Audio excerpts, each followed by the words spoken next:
اندر گرو نانک صاحب نے پوری دنیا کا چکر لگایا، جس کے اندر مکہ مدینہ بھی شامل ہے. اور جیسا کہ ایک سوال اس سے پہلے ہو چکا ہے کہ غیر مسلم جو ہے مکہ مدینہ میں الاؤڈ نہیں، یا وہاں کا کنٹونمنٹ جو ہے پرمیشن نہیں دیتا. مگر یہ تو طے ہے، آپ مانتے ہیں، اسلام مانتا ہے، ہم مانتے ہیں، ہمارے گرنتھوں کے اندر درج ہے. گرو نانک صاحب کے 2 چیلے تھے، ایک پالا اور ایک مردانہ، ایک ہندو اور ایک مسلم. مردانہ کی بہت خواہش تھی کہ مسلمان جب تک پورا مسلمان نہیں کہلانے کا حقدار جب تک کہ وہ کعبہ کا درشن نہ کرائے، تو گرو نانک صاحب اس کو لے کے اور کعبہ گئے.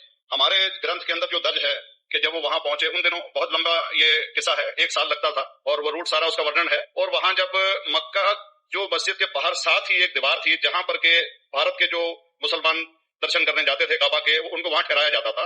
وہاں کی دیکھ بھال جو کرتا تھا وہ ملا جیون کرتا تھا. جب گرو نانک صاحب اپنے چیلوں کے ساتھ میں وہاں پر پڑے تھے، تو صبح جب ملا جیون وہاں کی صفائی کرنے کے لیے آیا تو اس نے دیکھا گرو نانک صاحب کے جو پیر تھے وہ کعبہ کی طرف تھے. وہ غصے میں چلایا کہ یہ کون کافر ہے جو کہ کعبہ کی طرف پیر کر کے پڑا ہے، اور اس نے غصے کے اندر آ کے ان کے پیروں کو جھٹکا دیا دوسری طرف. تو ہمارے گرنتھ کے اندر درج جو قصہ ہے اس کے اندر یہ ہے کہ کعبہ بھی اس سمے ہل گیا، جدھر گرو نانک کے پیر جاتے تھے کعبہ ادھر مڑتا تھا. تو وہ زور سے چلایا یہ کوئی حضرت ہے، یہ کوئی اولیاء ہے. تو اس سمے کے جو قاضی تھے مکہ کے، قاضی رکن الدین صاحب تھے، اور شاہ شرف، کئی ہستیوں کے نام ہیں اس میں. تو میں یہ جاننا چاہتا ہوں کہ یہ ورژن کو آپ مطلب ایگری کرتے ہیں، اور کرتے ہیں تو اس کا ہمارے مسلم گرنتھوں کے اندر کس طریقے سے اپلیک ہے، یہ کرپیا بتائیں. بھائی صاحب نے سوال پوچھا اپنے گرو گرنتھ صاحب کے متعلق، اور الحمدللہ میں بھی گرو گرنتھ صاحب پڑھ چکا ہوں. اور جس طریقے سے، کیونکہ وقت مختصر سا ہونے کی وجہ سے مجھے وقت نہیں ملا کہ گرو گرنتھ کو بھی کوٹ کروں.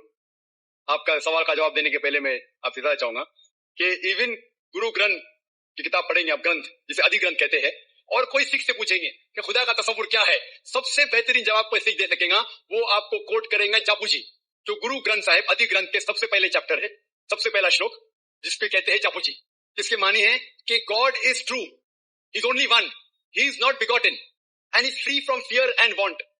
کیونکہ میں انگریزی میں پڑھا ہوں اس لیے میں انگریزی میں سے کہہ رہا ہوں کہ خدا ایک ہی ہے، وہ حق ہے، اور وہ نہ کسی کو جنا ہے نہ کسی کو جنے گا، اور وہ امورٹل ہے، نہ کبھی مر سکتا ہے.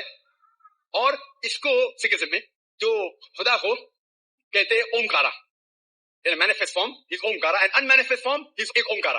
اور کئی اس کے ایٹریبیوٹس ہے، مثال کے طور پہ پروردگار، عقل، اور اسے رحیم کہا گیا ہے، واحد گرو ایز ون گاڈ کہا گیا ہے، اور it is strictly against idol worship and اوتار ودا.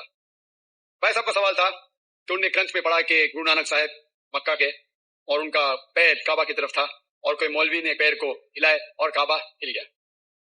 کیونکہ یہ جو سائنس اور ٹیکنالوجی ہے، اگر کوئی چیز جو کتاب ہزاروں سال پہلے لکھی گئی ہے، 10,000 سال یا 4,000 سال، تو شاید اس کے بارے میں ہسٹوریکل ریکارڈ ملنا مشکل ہے. حالانکہ ایون جیزس کا اس کے بارے میں 2,000 سال ہسٹوریکل ریکارڈ ہے. کیونکہ سکھزم جو ایک دم نیا مذہب ہے، جتنے مذاہب کے مقابلے ہندوستان میں نیا ہے، کچھ سینکڑوں سال پہلے 15th سینچری میں، toward the end of the 15th century, Guru Nanak Sahib جو پنجاب کے تھے، یہ مذہب قائم ہوا. ہارڈلی 400-500 400-500 سال. اور اگر یہ مان لو، سپوز مثال کے طور پہ مان لو، میں کیوں کہہ رہا ہوں کہ میں نہیں چاہتا ہوں کسی کو برا لگے، مان لو